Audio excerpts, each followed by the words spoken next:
berry blooms. Amoy kalat, amoy good vibes.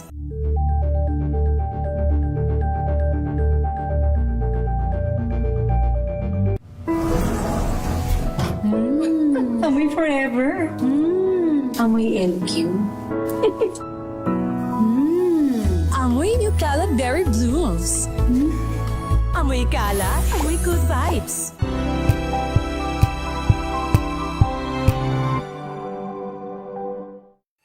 Mga balitang gigising sa inyong umaga. Mga balitang kailangan mong malaman. Mapapakinggan sa ACS Balita sa 2x2.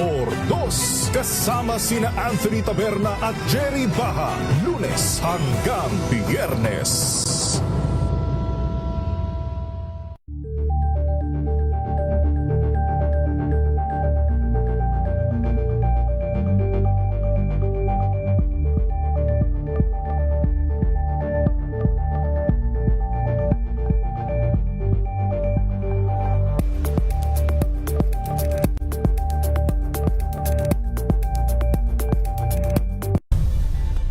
Nagsimula sa pangarap hanggang sa maabot ang tagumpay. Iba't ibang kwento, iba't ibang mukha ng atletang Pilipino. Mas pinatindi, mas pinalakas, at mas pinaaksyon sa Match Point tuwing Sabado, 12:30 ng tanghali sa DZRH TV.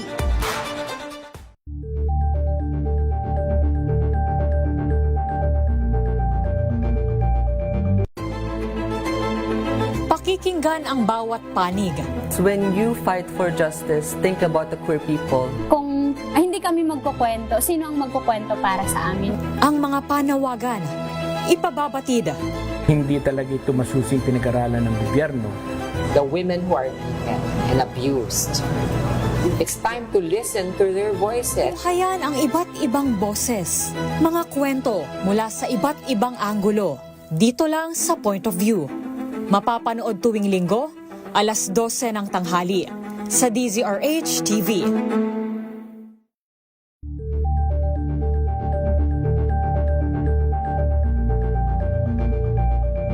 Alamin ang mga maiinit na isyung pambayan, mga balitang kailangan mong malaman, usapin sa pamahalaan, politika, ekonomiya at kabuhayan. Ito ang mga dapat mong malaman, pakialaman at pag-uusapan dahil kayo ang tinig ng mamamayan dito sa Damdaming Bayan.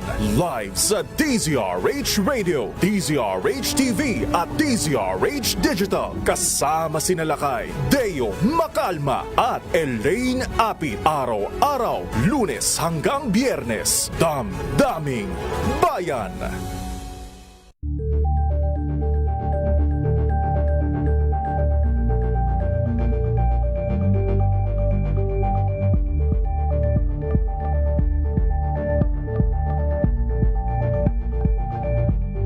We've got you covered. From the hottest hits, exclusive interviews, kilig to the bones fan meet experience, and hataw performances of your favorite stars. Saturdays, 12 noon, dito lang sa DZRH TV.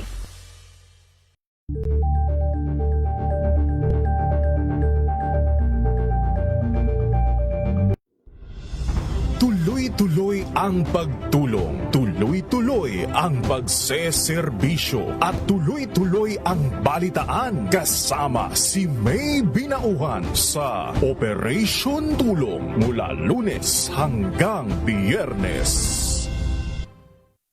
Mga kalunas, dahil sa inyong pagtitiwala, ang Lunas ay may extension na. Lunas Extension. Ang programang ito ay hatid sa inyo ng Makati Medical Center, the hospital with a heart.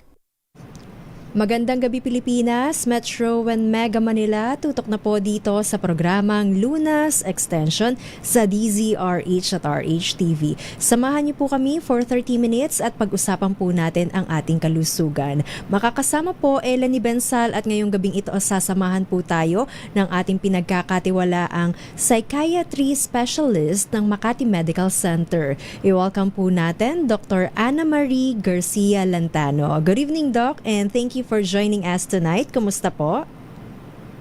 Hello, good evening. Magandang gabi rin dun sa mga nakikinig at nanonood ngayon sa DZRH. Yes, magandang gabi na nga rin po sa mga nakatutok sa atin via live streaming sa ating Facebook page na DZRH News. Ngayong gabing ito, Doc, pag-usapan po natin anxiety. Kung sa Tagalog, ito po yung labis na pagkabalisa, pag-alala o labis na takot nga rin po. Pero kung sa medical term, Doc, ano nga po ba ito at ano nga rin po ba yung root cause nito? Okay. Pag sinabi nating anxiety, ang anxiety, kung anxiety lang siya, normal na emotion ng tao yon. Okay. So, kung may nangyaring hindi maganda o nakakatakot, natural na mag-respond tayo, di ba? Ng kinakabahan, ganyan. Pero dapat, pag natapos na yung event na nakakatakot, mawawala na rin yung anxiety natin. Pero may mga tao na tapos na yung event na nakakatakot o nakaka-threaten sa kanila, tuloy-tuloy pa rin yung pagkabalisa nila. Bukod sa parang balisang pakiramdam, pwedeng nanlalamig yung kamay, tapos may nagpapawisan ng malamig, minsan yung iba parang may nakabara sa lalamunan. So, matatawag natin itong disorder kung hindi na nawawala, tapos naaapektuhan yung pang-araw-araw na buhay ng tao. Okay. At kasama nga rin po ba dyan, Doc, yung parang naninikip yung dibdib, para bang hindi na nga rin po sila nakakatulog ng maayos at dahil nga po madalas silang nag-aalala o nag-worry? Yes, kasama yung mga yan. Pati na rin yung parang pag kinakabahan sila, hindi sila makapag-isip ng maliwanag. Parang ang gulo ng isip, yung iba nga ang nararamdaman, parang mamamatay na yung pakiramdam. Okay. Pwede nga rin po ba, Doc, na magka-anxiety disorder, yung mga may medical problems, ibig sabihin ba nito yung mga may sakit sa puso or sabihin nating may asthma, kahit na ganong sakit, maaaring makapagdulot nga rin po ng anxiety disorder? Yes. Ang anxiety disorder pwedeng manggaling sa medical na dahilan. Halimbawa, may mga taong may problema sa thyroid, either mataas o mababa ang thyroid hormone, pwede silang maka-experience ng anxiety. Meron din naman na pwede rin siya maging epekto ng gamot. Okay. Nabanggit ko ang asthma kanina, may mga gamot sa asthma na pwedeng makaramdam ng anxiety yung isang tao. So, sa ganun pagkakataon, Doc, iba yung treatment natin sa anxiety na dulot nga po ng mga event or yung sabihin nating hindi inaasahang pagkakataon o sitwasyon, gayon rin nga po sa mga pagkakataong may medical condition sila. Actually, pareho lang naman. Pero, syempre, kung medical reason o tsaka medication yung reason, kailangan ma-address din yun. Kasi pag hindi na-address yun, hindi rin magagamot ng mahusay yung anxiety. Halimbawa, kung may thyroid problem, kailangan magamot yung thyroid problem. And in the event rin na may asthma, Doc, ibig sabihin nga rin po ba kailangan palitan yung gamot niya para nga po maalis or mawala yung anxiety disorder? Kung minsan ginagawa iyon para mabawasan yung anxiety yung sintomas ng anxiety disorder. Pero kailangan mag-coordinate yung pasyente dun sa doktor nila na gumagamot ng asthma, hindi basta papalitan. Okay. Pero ito nga po ba, Doc, ay maaaring makahawa nga rin, kasi yung roommate ko or sabihin natin yung office mate, syempre na-encounter natin everyday, even yung family member natin, nakasakasama nga po natin sa bahay, ay inaatake ng anxiety. So eventually, Doc, makakaramdam ka nga rin po ba ng pagkabalisa? hindi naman siya nakakahawa, sin katabi mo nahawa ka. Pero syempre, hindi mawawala yung pag-aalala kung nag-a-anxiety yung kasama mo sa bahay, di ba? Tsaka, ang isa pang importante, minsan, kunwari may mga lumalaking bata, makikita yung magulang na laging takot. Pwedeng model ng mga bata yung madaling magulat, madaling matakot. So, kailangan magamot din agad yung anxiety disorder. Yes. At ang pagkakaroon ng, sabihin natin, Doc, yung kulang sa tulog ay may association nga rin po ba dyan yung anxiety disorder? Or mas prone sila dahil nga po laging puyat, nasa graveyard shift? Yeah. Okay. Thank you at binanggit mo yan kasi very common yung problema sa pagtulog. Hindi lang sa anxiety, sa napakaraming medical condition at psychiatric condition. Pati na depression. So, importante kasi sa atin, halimbawa, tayo as human beings, may cyclicity yung araw natin, di ba? Aantokin tayo at certain times of the night, gigising tayo ng same time every day. Ngayon, pag nasisira yung cyclicity na yon, pwedeng magkaroon ng effect sa emotion. Depende na lang kung ano yung lalabas na problem. Pwedeng anxiety, pwedeng depression. Okay. Nabanggit niyo po kanina, Doc, yung depression, ano? Yung anxiety can lead to depression nga po ba kapag hindi nga po natin nabigyan ng pansin sa madaling panahon? Not necessarily anxiety magiging depression. Pero minsan, magkasama sila magkasama yung anxiety at depression. Parang ano sila, first cousins kung minsan yung dalawang yan. So, pag ginamot mo naman yung isa, magagamot mo na rin yung kung ginamot mo anxiety, magagamot mo rin naman yung depression. So, hindi sila separate na gamutan. Okay. Yung hormones natin, Doc, may kaugnayan nga rin po ba sa anxiety disorder? Sabihin na nga rin po natin yung mga babae na dinadatnan nga po buwan-buwan ng menstruation. Siyempre, yung mood niya nag-iiba-iba diba? So, maaari nga rin po ba ito, Doc, na makapag-trigger or makapag-contribute sa anxiety disorder? May mga ibang kababaihan na may anxiety disorder na pero mapapansin nila pag palapit na yung period nila, doon sila lalong nagkakaroon ng pagkaligali o kaba. Pwedeng mangyari dahil sa hormones. Iba kasi yung hormones sa first half of the menstrual cycle at saka sa second half. Meron din tayong tinatawag na premenstrual dysphoric disorder. Parang hindi maganda yung pakiramdam o hindi maganda yung emosyon ng isang babae habang palapit na yung menstrual period. Minsan parang feeling mo low ka, diba, Doc? Parang mababa yung energy, malungkot kahit wala naman dapat ikalungkot. Totoo yan. Tapos pag nag-menstruation na, aayos na rin yung pakiramdam. Okay, minsan kapag nasa satisfy rin lang yung cravings di ba, Doc? Pag nag-sugar rush rin lang na-address na, parang ganon. Minsan, pero syempre, we have to watch our sugar consumption. Sige nga po, Doc. Pag-usapan nga rin po natin, paano nga rin po ba dinadiagnose ang anxiety disorder? And of course, yung tamang management dito, kailan nga po ba inirerekomenda yung counseling and yung medication? Yan po ang ating babalikan maya-maya. Meanwhile, para nga rin po sa may mga katanungan tungkol sa ating discussion, anxiety disorder, kung kayo nga po ay nakakaranas ng labis na pagkabalisa, pag-aalala o takot, maaari nyo pong i-comment sa ating Facebook page na DZRH News. At magbabalik po tayo pagkatapos lamang po ng ilang paalala. Ang programang ito ay hatid sa inyo ng Makati Medical Center, the hospital with a heart.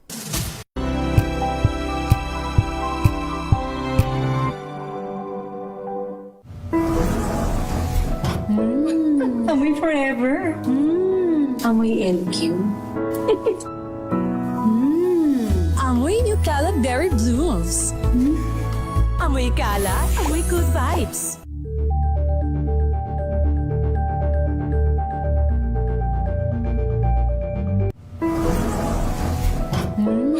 Amoy forever. Amoy LQ. Amoy New Cala Berry Blooms. Amoy Cala, amoy good vibes.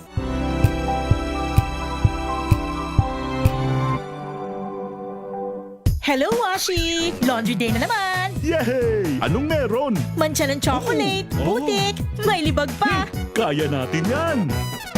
With Pride Washing Machine Detergent, may triple stain-away formula. Tanggal ang makapit, madikit, at malupit na dumit mancha. Kaya easy-easy ang labada. Mula noon hanggang ngayon! All you need is pride! All you need is pride! ACS.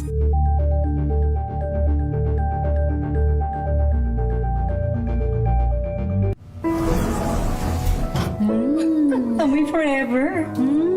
Amoy LQ. Amoy New Cala Berry Blooms. Amoy Cala, amoy good vibes.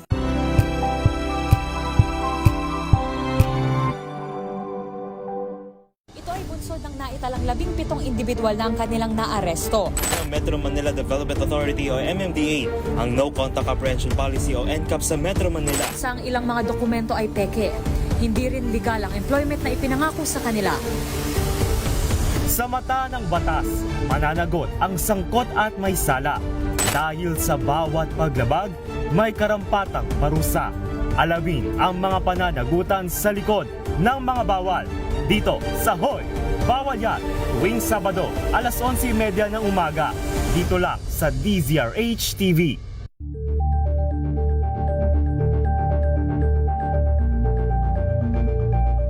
Curious ka ba sa maraming bagay?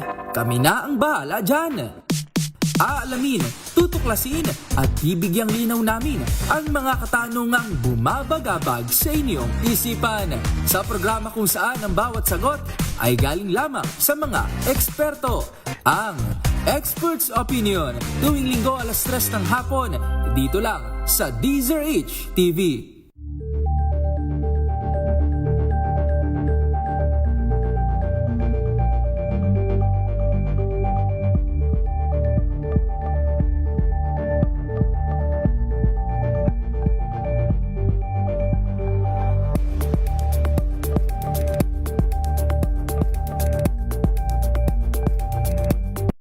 Balang Anthony Taberna at Jerry Baha ang gigising sa inyong umaga dahil lalatay ang humahagupit na diskusyon at komentaryo Lunes hanggang Biyernes sa 2x2.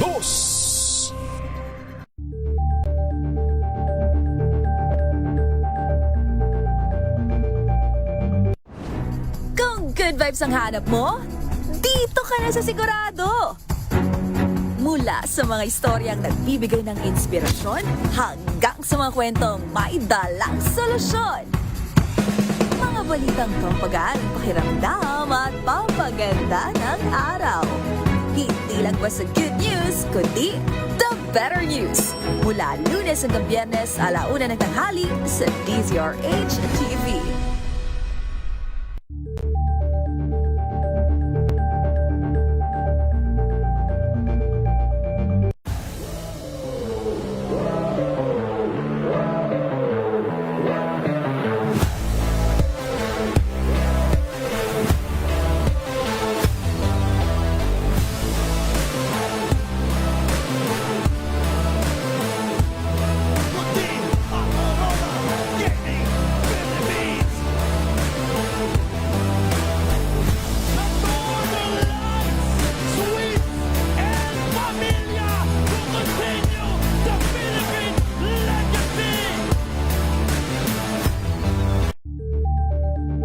Nakaalaman at usapang pangkalusugan.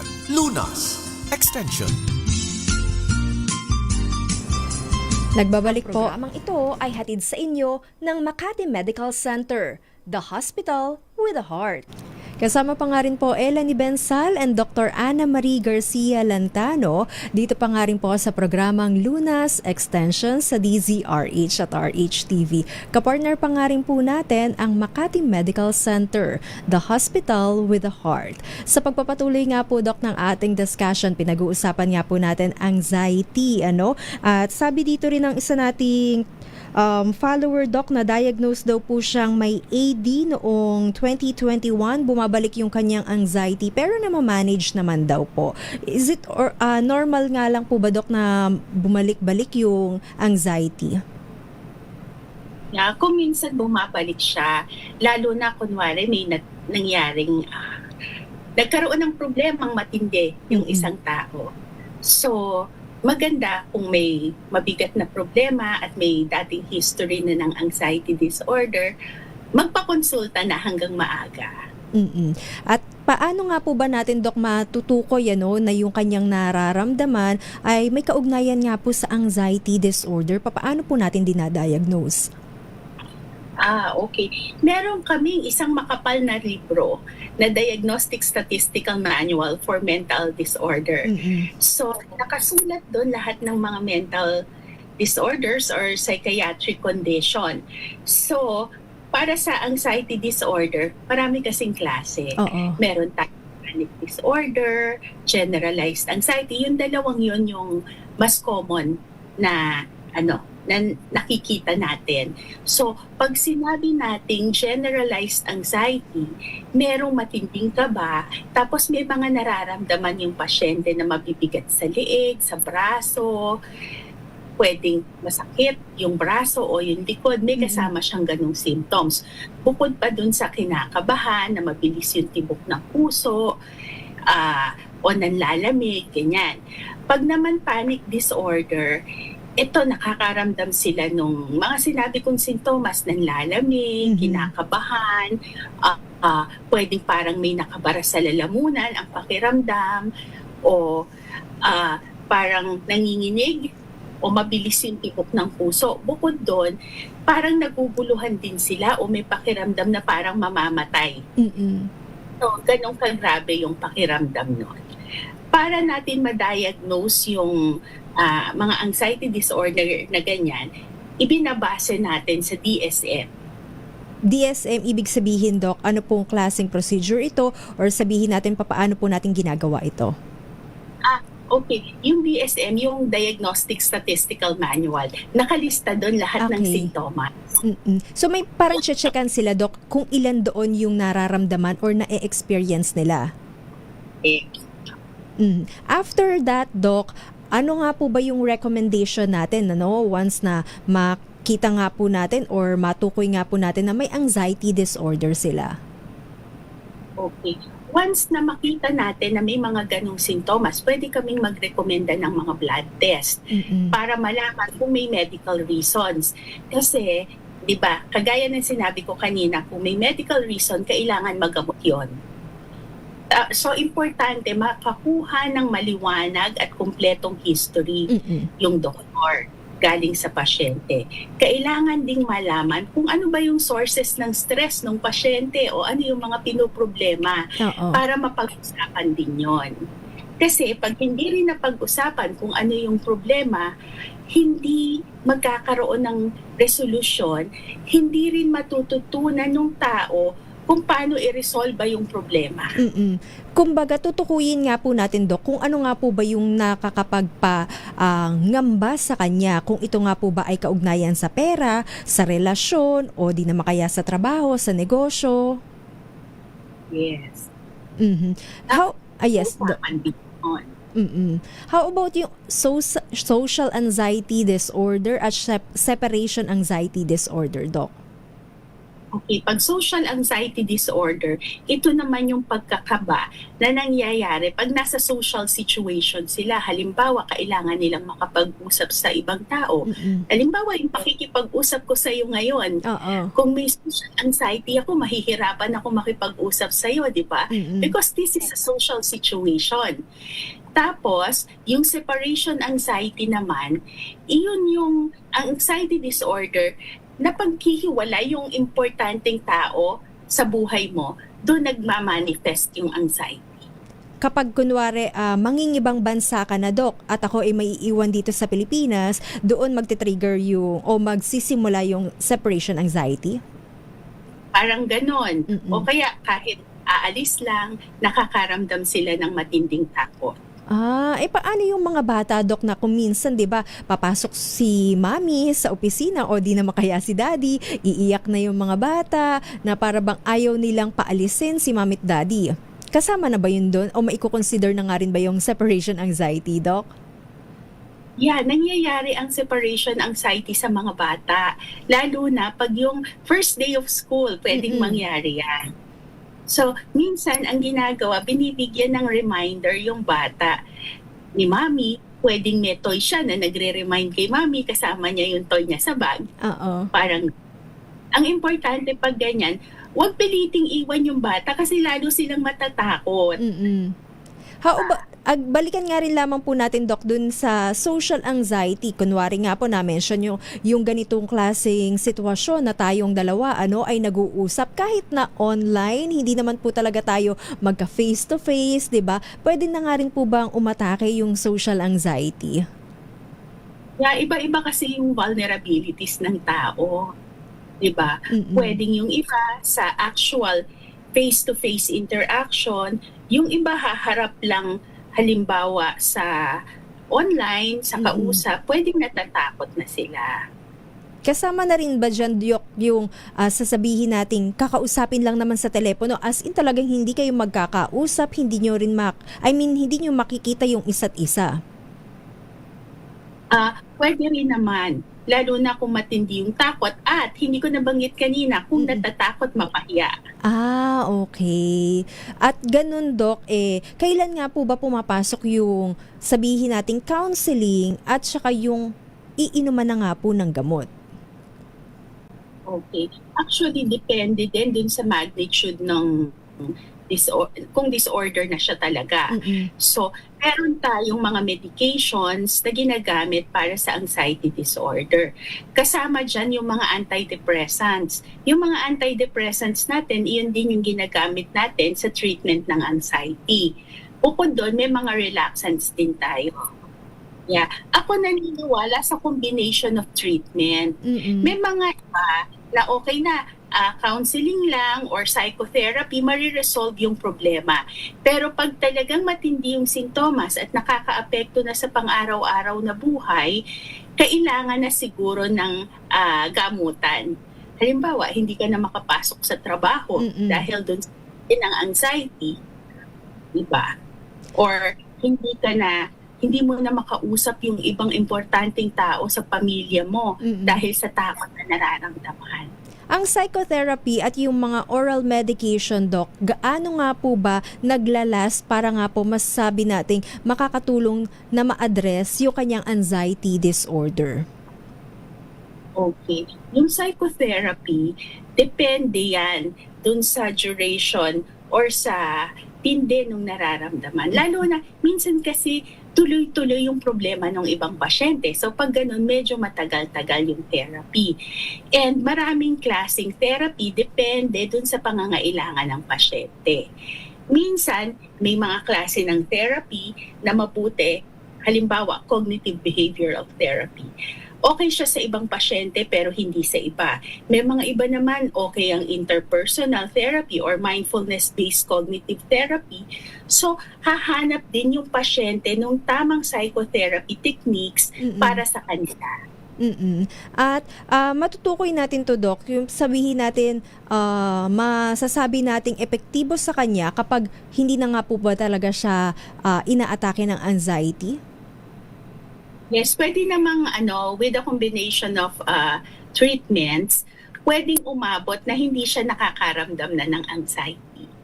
Kapag po ba pumalya, Doc, sabihin nating dapat ngayon yung kanyang second or third session ng psychotherapy, kaso nga lang po may biyahe o di naman kaya nagkasakit, so hindi natuloy. Maaari po ba, Doc, na mag-worsen yung kanyang situation or sabihin natin may side effects? Okay. maganda kasi talaga tuloy-tuloy yung treatment.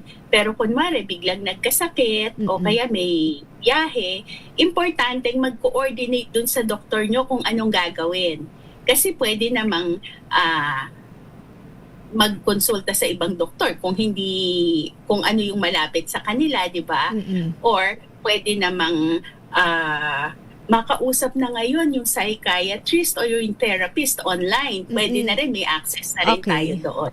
So ginagawa pa rin po natin, Doc, yung online counseling kahit na sabihin natin tapos na yung pandemic, face-to-face, case-to-case scenario. Yes. I think online consultation or telemedicine is here to stay. Tapos, actually nakabuti nga siya kasi maski dun sa mga malalayong probinsya na walang psychiatrist or therapist, nare-reach na natin sila. At napagpapatuloy natin, Doc, yung gamutan na hindi na nga rin po kinakailangan na bumiyahe pa ng malayo. Yes, totoo yan. May mga iba kong pasyente dati lilipad papuntang Manila mula sa ibang probinsya para magpakonsulta. Ngayon, pwede nang online. Ayun ang magandang balita, Doc, na ipagpapatuloy pa nga rin po natin yung online consultation and of course, telecommunication. Eto, Doc, yung pahabol na question, yung lack of sunlight or sabihin na nga rin po natin yung usbong na naman ng bagong virus, yung Nipah virus, maaaring makapag-trigger nga rin po ba yan ng anxiety? Okay. Pwede, syempre, kunwari, yung taong takot na magkasakit, tapos may lumalabas na bagong virus na naman. Pwedeng matakot, pero not necessarily anxiety disorder. Kasi talagang pag disorder na siya, it can affect the daily life. Pero, hindi ko normal na mag-alala ng konti, patakot ng konti. Tapos, may isa ka pang sinabi kanina about sunlight. Yes. Actually, that's one of my favorite topics, the relationship of sunlight and some of the psychiatric illnesses. Kasi, nakaka-contribute ang sunlight sa pagganda ng pakiramdam natin. Bibigay din siya ng cyclicity. Yung sinasabi ko kanina, matutulog ka ng gantong oras, gigising ka ng gantong oras, nangyayari yun kasi nagre-respond tayo sa environment natin. Iyon yung tinatawag na body clock natin or circadian clock. Ang well-functioning circadian clock, nakakatulong siya sa stability ng mood. So, I think yung sunlight ka is somewhat underutilized as a form of mental health support. Kasi libre naman siya sa atin. We get a lot of sunlight. Okay. Thank you so much, Doc. May mga pahabol na question pa nga po dito. Unfortunately, wala na po tayong oras. Last message na nga lamang po sa ating listeners and viewers kung paano nga po mamamanage ang anxiety. Okay. Para ma-manage ang anxiety, kailangan importante ang ginagawa natin isa-isa lang.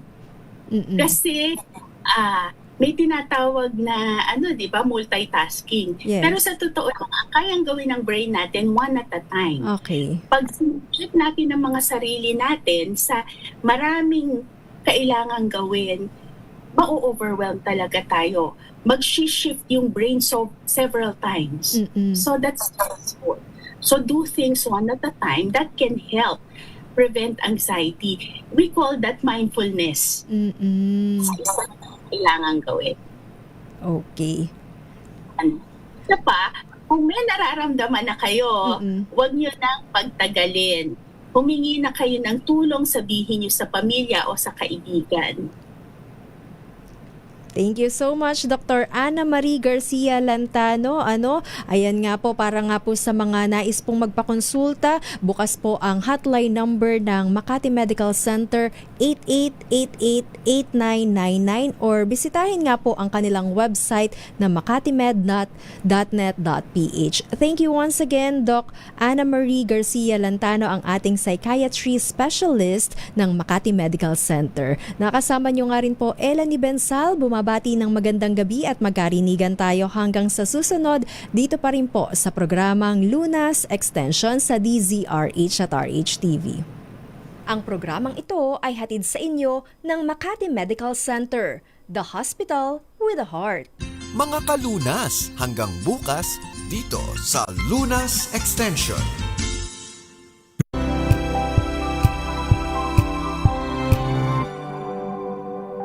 Sa loob ng 86 na